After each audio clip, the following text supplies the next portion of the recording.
नमस्कार मेरे प्रिय छात्र और छात्राओं, मैं प्रदीप कुमार आपके सामने फिर हाजिर हूँ।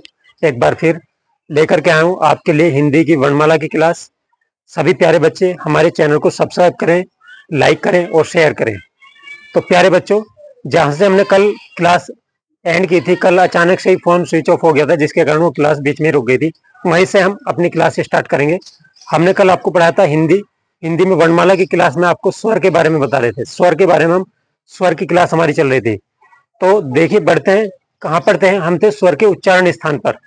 ये देखिए, स्वर के उच्चारण स्थान हमने बताए थे कंठ, तालु, मूर्धा,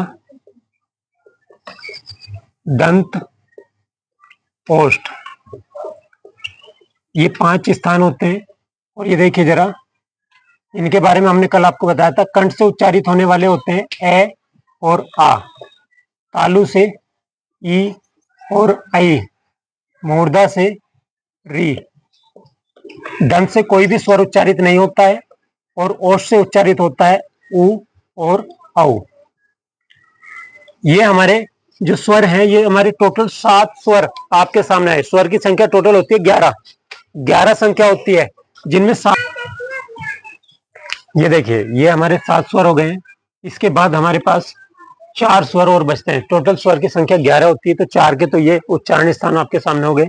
इनमें से ए और आए। ए और आए का उच्चारण स्थान क्या होता है? कंठ तालु। कंठ तालु, अर्थात ये कंठ और तालु के योग से मिलकर के बनता है, तो फिर उच्चारण स्थान भी इसका कंठ और तालु हो जाएगा। ये देखिए किस तरह से बनता है।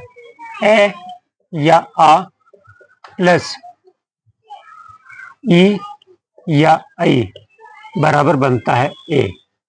ये कंठ से उच्चारित होने वाले हैं और ये तालु से उच्चारित होने वाले, तो दोनों से मिलकर के बनता है ए। तो ए का उच्चारण स्थान हो जाएगा कंठ तालु। इस तरह से यहां देखिए, ए या आ प्लस ए इक्वल टू ए। तो ये कंठ से उच्चारित होने वाला है, ये कंठ तालु से, तो दोनों से मिलकर के बनता है ए। तो इसमें कोई तीसरा उच्चारण स्थान शामिल नहीं हुआ, 2 ही उच्चारण स्थान शामिल हुए, तो इस ए का उच्चारण स्थान भी क्या हो जाएगा? कंठ तालु। इसके बाद देखते हैं ओ और औ। ओ और औ, इनका उच्चारण स्थान देखिए जरा। ओ और औ का उच्चारण स्थान होता है कंठोष्ठ।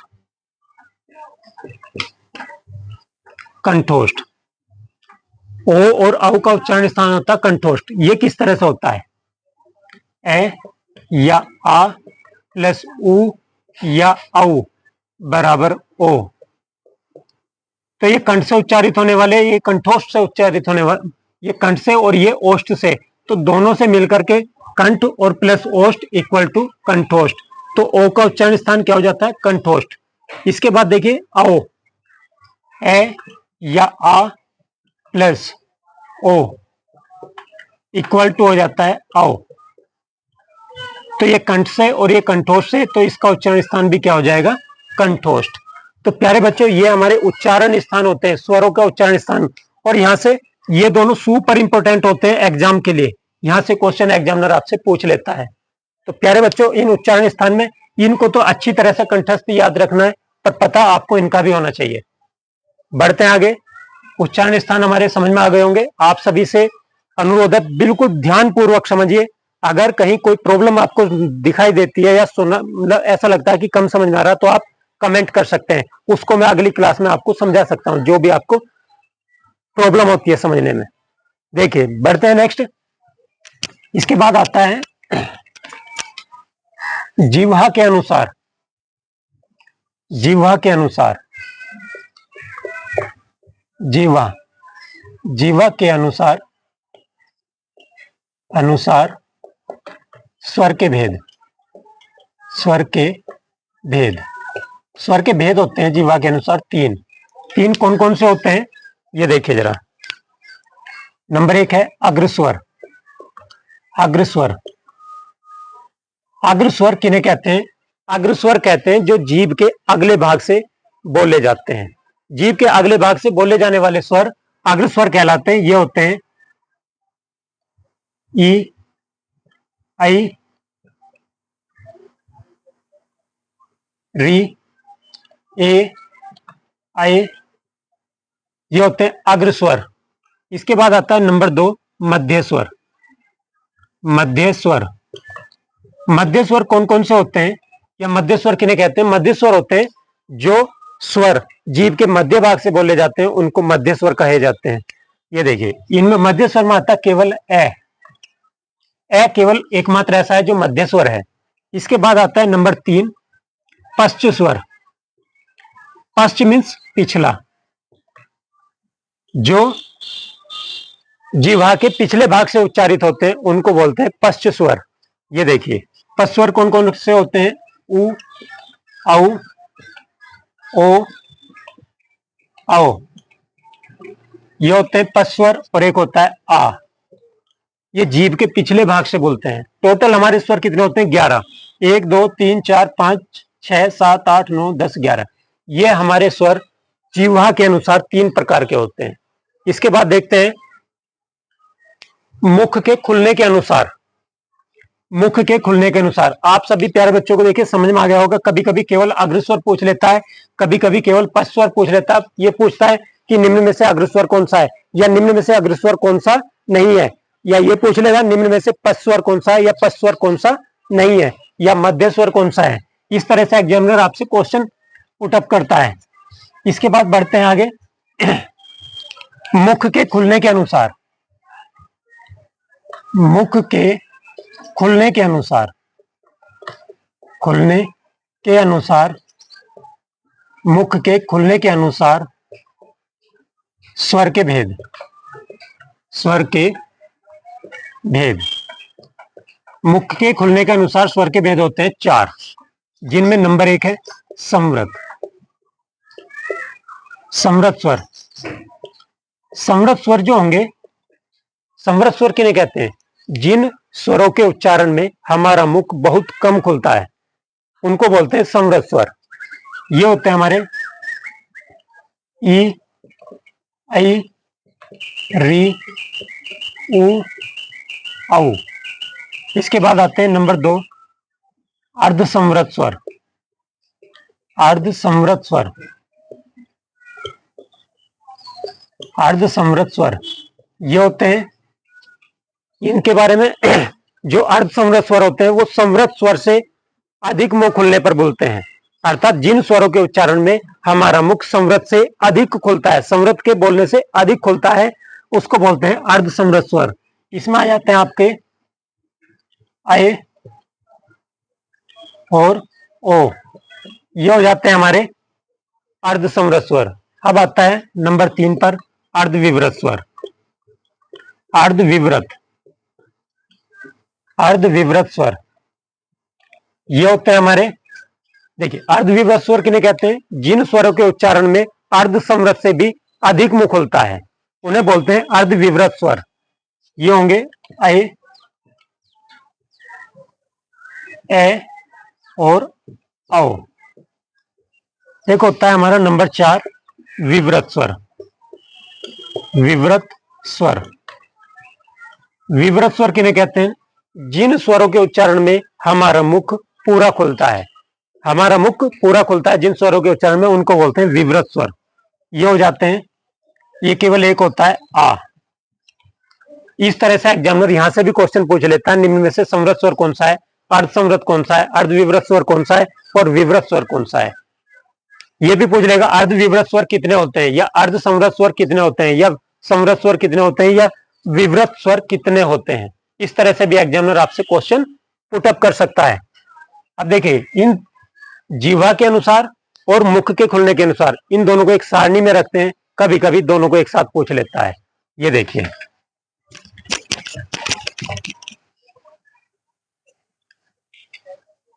ये देखिए अग्रस्वर,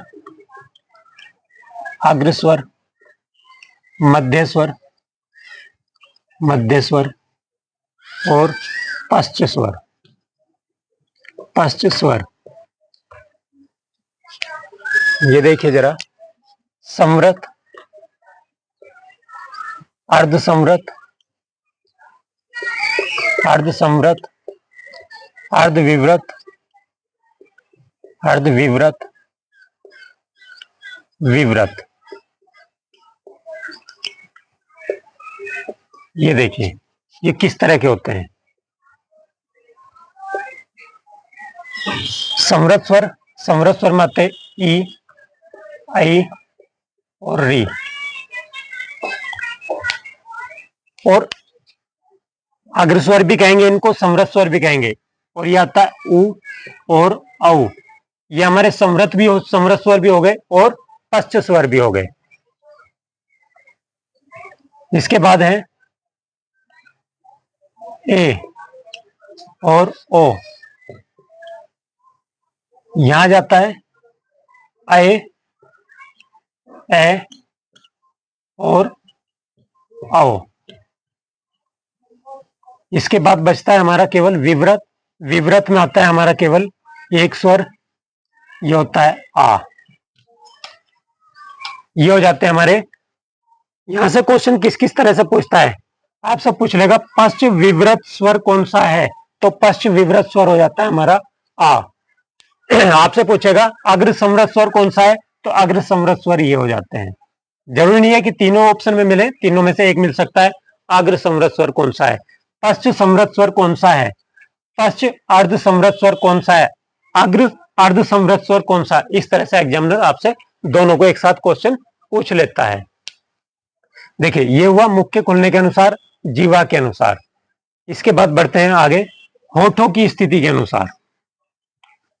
आशा करता हूं आप सभी प्यारे बच्चों को बहुत अच्छी तरह से समझ में आ रहा होगा।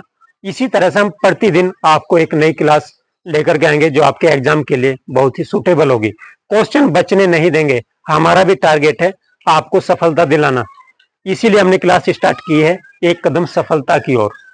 आपको एक कदम सफलता की ओर लेकर के चलना है। ये देखिए होठों की स्थिति के अनुसार, होठों की स्थिति के अनुसार,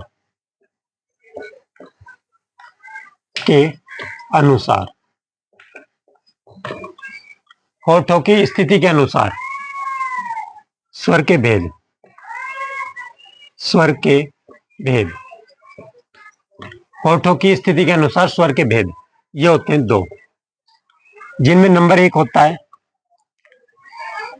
वृत्ताकार।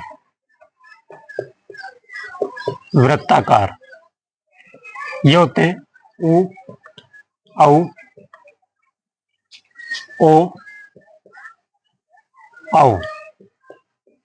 ये होते हैं वृत्ताकार। इनको क्यों कहा जाता है, इनके बोलने में हमारे होठों की जो स्थिति वो गोल हो जाती है, वृत्त के आकार की हो जाती है। नंबर दो अवृत्ताकार। अवृत्ताकार,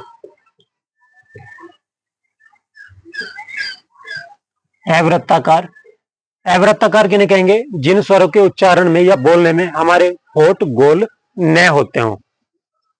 ये देखिए ए, आ, ई, आई, री, ए और ऐ, ये हो जाते हैं अवृत्ताकार। तो प्यारे बच्चों ये हमारी स्वर की क्लास थी। ये स्वर का टॉपिक हमारा यहाँ समाप्त हो जाता है।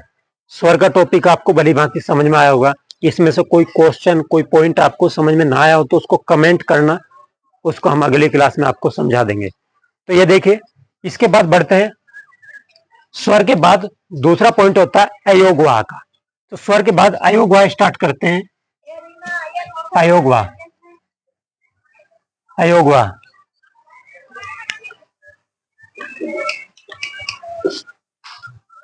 ये देखिए अयोगवाह, अयोगवाह, अयोगवाह किन्हें कहते हैं, अयोग, अयोग मतलब जिनका योग नहीं है, वाह, वाह मतलब एक दूसरे के वाहक हैं, जिनका योग न होते हुए भी साथ साथ हैं, वो स्वर, वो वर्ण कहलाते हैं हमारे अयोगवाह। अयोगवाह की संख्या होती है दो। कौन कौन से, अंग और अह, अंग और अह। इनको ध्यान पूर्वक समझना है, यहां से क्वेश्चन बनता है। इसको बोलते हैं अनुस्वार, अनुस्वार, इसको बोलते हैं विसर्ग, विसर्ग, अनुस्वार और विसर्ग। इसका उच्चारण स्थान होता है कंठ, और इसका उच्चारण स्थान होता है नासिका। ओ सॉरी, उल्टा उल्टा हो गया। इसका उच्चारण स्थान होता है नासिका और इसका उच्चारण स्थान होता है कंठ। ये अनुस्वार कहलाता है, उच्चारण स्थान नासिका। ये विसर्ग कहलाता है, उच्चारण स्थान कंठ। ये देखिए, कभी कभी क्वेश्चन आता है अंग और अह, ये किस स्वर की सहायता से बनते हैं? किस स्वर की सहायता से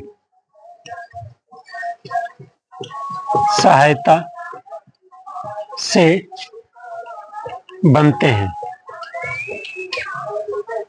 किस स्वर की सहायता से बनते हैं?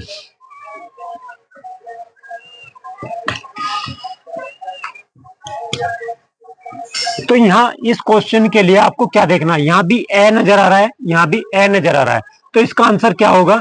ए इसका आंसर होगा। इसके बाद एक क्वेश्चन आता है, ये जो बिंदु है, अनुस्वार है, ये किसका रूप होता है? ये होता है